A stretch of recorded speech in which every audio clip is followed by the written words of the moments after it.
When thinking about computer graphics, like, of course, pasok sa isip natin, like, shapes, uh, rendering, like, 3D objects.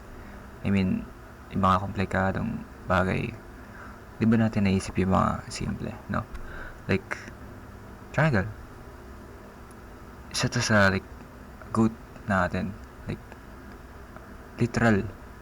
Kasi, di naman natin nabubuo yung isang complex image gamit lang yung isang literal na shape, di ba?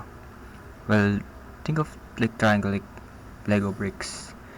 Di man natin magamit yung isang triangle, pero pag ginamit natin to like magkakasama, di lang siya tatlong points na magkakadikit, di ba? I mean, well, here I'll be showing like, an example of a triangle working together, which is like an envelope.